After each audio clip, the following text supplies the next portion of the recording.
One action, one stroke, and Bangladesh is left staring at a massive 9,000 crore rupee loss. Well, for weeks and weeks, Mohammad Yunus went on and on about India's northeastern states, from direct to indirect threats that continued about India's northeastern states being choked off from mainland. And finally, New Delhi has acted. It has turned the tables on China. It has cut off 42% of Bangladeshi exports to India overnight.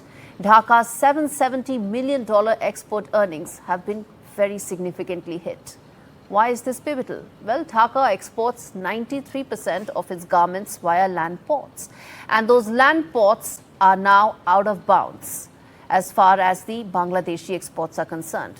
The DGFT has slammed the door on this, restricting all ready-made garment imports to just two seaports, that is Kolkata and Nhava Sheva, where just 7% of garment exports actually come from.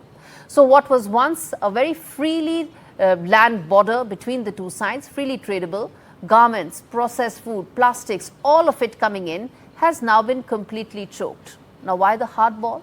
Well, at the end of the day, Mohammad Yunus has to be blamed for it because, as I said, his commentary was threatening and directly threatening India's sovereign interests.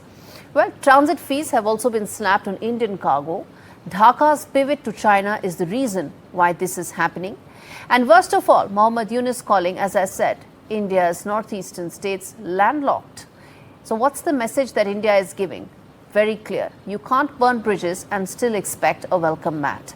Bangladesh's garment industry, which is its cash cow, worth $700 million in India alone, is now completely cornered. As I said, land routes have a very small percentage to play in the overall pie.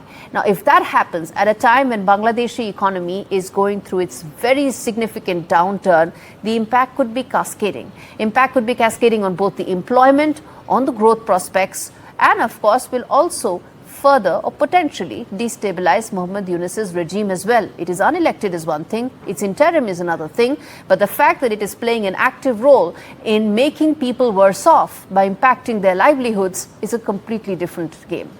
In fact, India, as it protects the northeastern states, is also looking to protect the northeastern markets. And that is another aspect why it has decided to cripple Dhaka's one-sided trade tactics. The restrictions Dhaka thought would pressure Delhi have actually boomeranged. Now, after the blow, Dhaka says it wants to talk.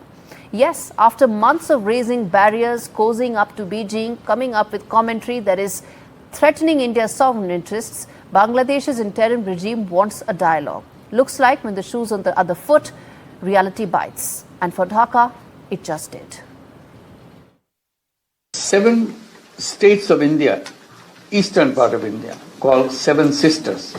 They are landlocked country, landlocked region of India. They have no way to reach out to the ocean. We are the only guardian of the ocean for all this region. So this opens up a huge possibility. So this could be an extension of the Chinese economy, build things, produce things, market things, bring things to China, bring it out to the whole rest of the world.